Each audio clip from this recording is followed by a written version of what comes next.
আজকের বাংলা থেকে একটা ডেমো ক্লাস করার চেষ্টা করব। তা তোমরা সকলেই দেখবে, ঠিক আছে? আমি চেষ্টা করব, আমার যথাসাধ্য চেষ্টা করব, ঠিক আছে? সুপ্রিয় শিক্ষার্থীরা, গুড মর্নিং। আচ্ছা, তোমরা সকলে ভালো আছো তো? বেশ বেশ, হ্যাঁ আমিও ভালো আছি। তাহলে তোমরা সকলে বসে পড়ো, কেমন? আর খাতা আর পেনটা সকলে বের করো, ঠিক আছে? তো আমাদের আজকে যে তারিখটা হচ্ছে কত বলো তো তোমরা? তারিখটা কি আজকে? তারিখটা হচ্ছে 11ই নভেম্বর 2025, তাই তো? আচ্ছা, আমরা গতকালকে কি পড়েছিলাম কেউ বলতে পারবে? ভেরি গুড, আমরা কি পড়েছিলাম? পদ পড়েছিলাম, তাই তো? আচ্ছা বলো, পদ কয় প্রকার? রহিম তুমি বলতে পারবে? ঠিক আছে বলো পদ। ঠিক আছে, একদম ঠিক বলেছো। নামপদ, নামপদ আর হচ্ছে ক্রিয়াপদ,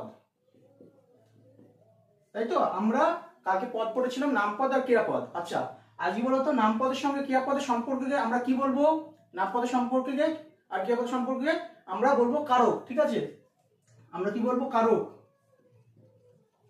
আচ্ছা, তাহলে আমাদের আজকের আলোচ্য বিষয় হচ্ছে বাংলা ব্যাকরণের আমরা আজকে পাঠ করব কি? আমরা পাঠ করবো আজকে কারক নিয়ে পাঠ করব, ঠিক আছে? আচ্ছা, তোমরা কেউ বলতে পারবে কারক প্রধানত কয় প্রকার? কারক প্রধানত একদম ঠিক বলেছো, কারক হচ্ছে 6 প্রকার। আচ্ছা রহিম তুমি বলো কি কি? আচ্ছা বলো। কর্তৃকারক, তারপরে কর্তৃকারক, কর্মকারক,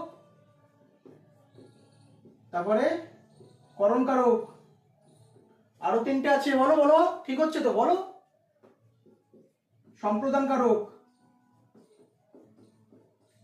আর অপাদানকারক, আর শেষ হচ্ছে কি? অধিকরণকারক। একদম ঠিক আছে। আচ্ছা তুমি বসে পড়ো, ঠিক আছে? তাহলে আমাদের আজকের আলোচ্য বিষয় হচ্ছে কারক, তাই তো? আচ্ছা, তার আগে তোমরা জেনে নাও যে কারক করতে গেলে আমরা ক্রিয়াপদের সঙ্গে যদি কে বা কারা দিয়ে যদি প্রশ্ন করি তাহলে কি কারক পাবো? কর্তৃকারক, ঠিক আছে? আর কর্মকারক, কর্মকারক হচ্ছে কি বা কাকে দিয়ে প্রশ্ন করলে আমরা কি পাই? কি বা কাকে দিয়ে প্রশ্ন করলে আমরা পাই কর্মকারক। আর করণকারক, করণকারক হচ্ছে দ্বারা, দিয়ে, আর হচ্ছে কর্তৃক দিয়ে প্রশ্ন করলে আমরা পাই করণকারক, ঠিক আছে? আর সম্প্রদানকারক হচ্ছে কোনো কিছু যদি সহজতে দান করা হয় সেটা সম্প্রদানকারক। আর অপদানকারক মনে রাখবে, কোনো কিছু যদি মাইনাস বোঝায়, কোনো কিছু থেকে মাইনাস বোঝালে সেটা হবে অপদানকারক। আর যদি কোনো কিছু থেকে যদি প্লাস বোঝায় তাহলে সেটা হবে অধিকরণকারক, ঠিক আছে? আশা করি এই পর্যন্ত সকলে বুঝতে পেরেছো। তা চলো আমরা উদাহরণ দিলে সবকিছু ভালো মতো বুঝে নেবো, ঠিক আছে? তোমরা সকলে লক্ষ্য করো, ঠিক আছে? মনোযোগ দাও। আচ্ছা, উদাহরণ একটা বলতে পারো? উদাহরণ একটা বাক্য বলো। আচ্ছা, কি বললে? আমরা ভাত খাই, তাই তো? আচ্ছা, এবারে এই বাক্যে ক্রিয়াপদ কোনটিকে বলতে পারবে? ক্রিয়াপদ। আচ্ছা, খাই বললে, তাই তো? আচ্ছা, এবারে খাইকে তুমি প্রশ্ন করো কে খায়, তুমি উত্তর পাচ্ছি না। আমরা যদি বলি কারা খায় তাহলে আমরা উত্তর পাচ্ছি কি? আমরা খাই। তাহলে আমরাটা কি? আমরা হচ্ছে কি? কর্তৃকারক। এবারটা ক্রিয়াপদকে আবার প্রশ্ন করো কাকে খায়, কাকে খায় দিয়ে যদি প্রশ্ন করি তাহলে আমরা কিন্তু উত্তর পাচ্ছি না কিন্তু। তাহলে বলো কি হবে এখানটায়? কি খায়। একদম ভেরি গুড, একদম ঠিক বলেছো। কি খায়? ভাত খায়। তাই ভাতটা কি? কর্মকারক। আচ্ছা, তাহলে আমাদের কর্তৃকারক আর কর্মকারক হয়ে গেছে। এবারে আমরা উদাহরণ দেখবো কি করণকারক কিভাবে আসবে। করণকারক আসবে কি করে? দেখো, লক্ষ্য করো যে সে ছুরি দিয়ে কি করে? ফল কাটে, তাই তো? সে ছুরি দিয়ে ফল কাটে। আচ্ছা, তাহলে আমরা পড়েছি কি নিয়মে যে দ্বারা দিয়ে কর্তৃক বোঝালে সেটা করণকারক হয়।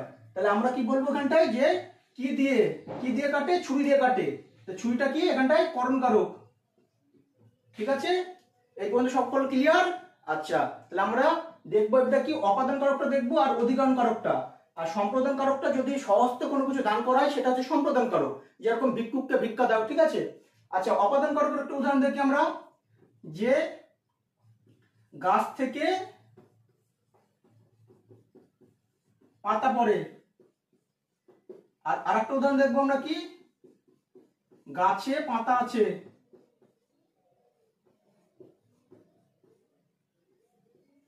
আচ্ছা, এবারে একটা লক্ষ্য করো ভালো করে, সকল মনোযোগ দাও। কি কি বললাম আমরা, যে অপাদান কারকের ক্ষেত্রে যদি মাইনাস বোঝাই তাহলে অপাদান কারক হয়। যেরকম তোমরা দেখো যে গাছ থেকে পাতা পড়ে, এই ধরো একটা গাছ, ঠিক আছে, গাছ থেকে ধর পাতাটা পড়ছে, মানে কি গাছ থেকে পাতাটা বিচ্যুত হচ্ছে, মাইনাস হয়ে যাচ্ছে, তাহলে সেই ক্ষেত্রে গাছটা কি হয়ে যাবে, গাছটা কি হয়ে যাবে, একদম ভেরি গুড, একদম ঠিক বলেছো, কি হবে, অপাদান কারক। আর যদি বলি গাছে পাতা আছে, গাছে পাতাটা দেখো প্লাস অবস্থায় আছে, ঠিক আছে, পাতা কিন্তু গাছে প্লাস অবস্থায় আছে, তাহলে এখানে কি হবে, গাছে, এখানে গাছেটা হবে কি, একদম ঠিক, প্লাস অবস্থা থাকলে কি বললাম আমরা, একদম ঠিক বলেছি রহিম, কি অপাদান কারক না অধিকরণ কারক, সরি অধিকরণ হবে, ঠিক আছে। আচ্ছা, তোমরা আশা করি সকলে ক্লাসটা ভালোভাবে বুঝতে পেরেছো। আর আগামীকাল আমরা অন্য কোনো একটা টপিক নিয়ে আলোচনা করব। ততক্ষণ তোমরা সকলে ভালো থাকবে এবং সুস্থ থাকবে।